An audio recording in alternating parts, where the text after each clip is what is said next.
नमस्कार to all viewers. मेरा नाम डॉक्टर सारिका बंसल है। मैं रेडिएशन ऑन्कोलॉजिस्ट हूँ। जैसा कि आप लोगों को पता होगा, अक्टूबर महीना जो है वो ब्रेस्ट कैंसर अवेयरनेस मंथ है। तो इस महीने में हमें ये कोशिश करनी है कि जनरल पब्लिक को हम इस ब्रेस्ट कैंसर के बारे में जितना ज़्यादा अवेयर कर सकें उतना अच्छा है। ऐसा क्यों ज़रूरी है? इसके लिए मैं आपको ब्रेस्ट कैंसर का कुछ डाटा बताने की कोशिश करती हूँ कि ब्रेस्ट कैंसर जो है पहले ये सोचा जाता था सिर्फ डेवलप कंट्रीज़ की डिजीज़ है, लेकिन अब ये less develop countries like India ये काफ़ी ज़्यादा कॉमन होती जा रही है। बल्कि ये देखा गया है मुंबई में तो ये यंगर पॉपुलेशन को बहुत ज़्यादा इफेक्ट कर रही है। Between most of the cases जो हैं वो between 40 to 49 years of age group की फीमेल्स हैं। और जो इनका एज एडजस्टेड इंसिडेंस है वो है 25.8 पर लैख फीमेल्स, और इनकी मॉर्टेलिटी 12.1 पर लैख फीमेल्स है। तो इसलिए और इसका सिर्फ इसको प्रिवेंट करने का सिर्फ और सिर्फ एक ही तरीका है, वो है अवेयरनेस। जितनी ज़्यादा हम अवेयर होंगे उतना ही अर्ली डिटेक्शन करेंगे तो उतना ही क्योर के चांसेस सबसे ज़्यादा रहते हैं। तो सबसे पहले अब जानते हैं हम कि इस बीमारी से के कॉजेज़ क्या हैं, क्या क्या फैक्टर्स हैं जो ब्रेस्ट कैंसर कॉज कर सकते हैं। सबसे पहला है एज। एज में ये एज के साथ साथ बढ़ता जाता है। जैसे जैसे हमारी एज बढ़ती जाती है हमारे रिस्क ऑफ चांसेस बढ़ते जाते हैं। सेकेंड वन है बॉडी वेट। जैसा अगर हमारा बॉडी वेट काफ़ी ज़्यादा है, ओबीज पेशेंट्स में रिस्क ज़्यादा होता है। Third one is alcohol consumption. Daily alcohol consumption करने वाली फीमेल्स को इसका रिस्क ज़्यादा होता है। थर्ड वन है कि डेंस ब्रेस्ट टिश्यू, जिनके डेंस ब्रेस्ट टिश्यू होते हैं उनमें ब्रेस्ट कैंसर लंप बनने के चांसेस ज़्यादा होते हैं। Next is family history. अगर आपकी फैमिली हिस्ट्री ब्रेस्ट कैंसर की है या अदर कैंसर्स की रही है तो आप में चांसेस है कि आप में ब्रेस्ट कैंसर डेवलप हो जाए। उसके लिए क्या होते हैं, दो तरह के जीन्स होते हैं, BRCA1 और BRCA2 और TP53। तो जो BRCA1 BRCA2 होते हैं ये ओवेरियन और ब्रेस्ट कैंसर दोनों में मिलते हैं। अगर ये पॉजिटिव होता है तो ब्रेस्ट और ओवेरी दोनों कैंसर के चांसेस बढ़ जाते हैं। तो जिनकी फैमिलीज़ में ब्रेस्ट, पेरिटोनियम, फैलोपियन ट्यूब या ओवेरियन ट्यूमर की हिस्ट्री होती है उनको जेनेटिक टेस्टिंग ज़रूर करानी चाहिए। Next one is radiation exposure. अगर किसी फीमेल को किसी वजह से रेडिएशन एक्सपोजर हुआ हो तो उसमें चांसेस ऑफ ब्रेस्ट कैंसर बढ़ जाते हैं। और नेक्स्ट होता है एक्सट्रोजन एक्सपोजर। जितना ज़्यादा एक्सट्रोजन एक्सपोजर होता है उतना ही ज़्यादा चांसेस बढ़ जाते हैं ब्रेस्ट कैंसर के, जैसे कि अर्ली प्यूबर्टी और लेट मेनोपॉज। तो हमारे ईयर्स ऑफ एस्ट्रोजन काफ़ी ज़्यादा बढ़ गया, उससे रिस्क काफ़ी ज़्यादा बढ़ जाता है। इस रिस्क को कम करने का एक तरीका क्या है, ये देखा गया है स्टडीज़ में, जो फीमेल्स ब्रेस्ट फीडिंग 1 साल से ज़्यादा कराती हैं उनमें इसके चांसेस काफ़ी कम हो जाते हैं। Next is hormone replacement therapy. अगर जैसे OCPs लेने से भी रिस्क ऑफ ब्रेस्ट कैंसर बढ़ जाता है, या जो हार्मोन रिप्लेसमेंट थेरेपी पे होते हैं उनसे भी रिस्क ऑफ कैंसर बढ़ जाता है। नाउ कमिंग टू सिम्टम्स क्या होते हैं। सबसे पहला कौन है, कोई भी एबनॉर्मलिटी। ऐसा ज़रूरी नहीं है, एक सबसे बड़ा मिथ है कि सिर्फ ब्रेस्ट में या निपल में कुछ होगा तभी। इसका सिम्टम्स आर्मपिट में भी आ सकते हैं। तो जब भी हम एग्जामिन करें तो आर्मपिट भी ज़रूर देखें।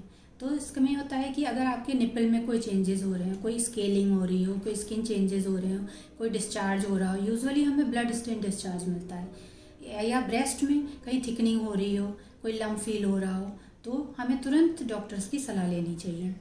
या फिर हमें कोई घाव बन रहा हो, कोई वहाँ पे जैसे ऑरेंज की स्किन होती है, ऐसी स्किन हमारी हो गई हो ब्रेस्ट के निपल के आसपास की, तो भी ये एक लक्षण होता है ब्रेस्ट कैंसर का। लेकिन जो सबसे अर्ली स्टेज होती है उसमें बहुत ही माइन्यूट सा एक ब्रेस्ट लंप मिलता है, वो सिर्फ हमें कई बार मेमोग्राफी से या बहुत माइन्यूटली ही पाल्पेट करने पे हम उसे देख पाते हैं। तो इसलिए इसको हमेशा जिनके भी हर फीमेल को 30 साल से ऊपर की जितनी फीमेल्स हैं उन्हें ब्रेस्ट सेल्फ एग्जामिनेशन ज़रूर आना चाहिए, जिससे कि वो अपने सिम्टम्स को आते ही अपने डॉक्टर से सलाह मिले। धन्यवाद। अब बात आती है कि क्या करें जिससे कि हम ब्रेस्ट कैंसर को रोक सकें। ब्रेस्ट कैंसर को रोकने का एक उपाय ये भी है कि ब्रेस्ट कैंसर को हम जल्दी डायग्नोज कर सकें। ब्रेस्ट कैंसर को जल्दी डायग्नोज करने के लिए सेल्फ ब्रेस्ट एग्जामिनेशन एक महत्वपूर्ण स्टेप है। मतलब स्वयं ब्रेस्ट की जांच करना। यह जांच 18 साल से शुरू हो जाती है। 18 साल की उम्र की लड़कियों को महीना ख़त्म होने के 1 हफ्ते बाद अपने ब्रेस्ट को खुद चेक करना चाहिए। और वो महिलाएं जिनका पीनोपॉज हो चुका है, जिनका महीना ख़त्म हो चुका है, उन्हें हर महीने एक पर्टिकुलर डेट, एक स्पेशल डेट पर अपने ब्रेस्ट को एग्जामिन करना चाहिए। यह एग्जामिनेशन हाथ की उंगलियों के बीच में ब्रेस्ट को दबाकर नहीं किया जाता है। ये इस एग्जामिनेशन के लिए अपनी 3 फिंगर्स से ब्रेस्ट को इस तरह से छू करके टेस्ट किया जाता है। पहले हमें अपने ब्रेस्ट को देखना होता है कि कोई ऐसा चेंजेस तो नहीं हुए हैं जो कि पहले नहीं थे, जैसे गांठ का होना, कोई ऐसी गांठ जो पहले नहीं थी वो अब हो गई है, या कहीं से स्किन जो है वो चेंज हो रही है, स्किन का टेक्सचर चेंज हो रहा है, स्किन मोटी हो रही है, या फिर जो निपल है वो अंदर की तरफ घुस रहा है, या निपल से कुछ ब्लड जैसा डिस्चार्ज हो रहा है। ऐसी चीज़ जो पहले नहीं थी वो अब हो रही है, तो उसको हमें पहचानना है। ब्रेस्ट सेल्फ एग्जामिनेशन में हम इन सब चेंजेस को पहले पहचान सकते हैं। दूसरी चीज़ आती है क्लिनिकल ब्रेस्ट एग्जामिनेशन। यह जांच 40 साल की उम्र से शुरू होती है। इसमें डॉक्टर द्वारा चेकअप किया जाता है। साल में एक बार डॉक्टर चेकअप करते हैं कि ब्रेस्ट में कोई चेंजेस तो नहीं आ गए हैं। तीसरी चीज़ होती है मैमोग्राफी।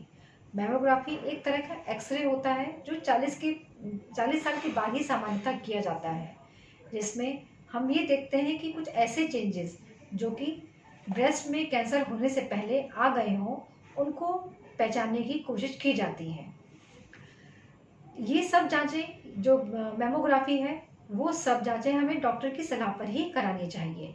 इन सब जांचों से हम ब्रेस्ट कैंसर को अर्ली स्टेज पर डायग्नोज कर सकते हैं। और अर्ली स्टेज पर डायग्नोज करने का फ़ायदा क्या है? मान लीजिए स्टेज 1 में डायग्नोज हुआ, मतलब प्रारंभिक अवस्था में डायग्नोज हुआ, तो कैंसर की जड़ से ठीक होने की संभावना लगभग 99% होती है। मतलब 100 में से 99 लोग बिल्कुल ठीक हो जाएंगे।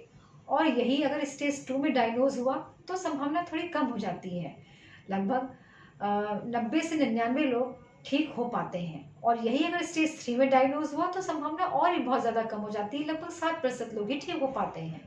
और स्टेज 4 में तो ठीक होना थोड़ा मुश्किल ही होता है। इसीलिए ये सब चीज़ें जो बताई जाती हैं वो इसलिए ताकि हम ब्रेस्ट कैंसर को प्रारंभिक अवस्था में डायग्नोज कर सकें, ताकि हम जो इलाज करवाएं उसके हमें 100% रिजल्ट मिल सकें।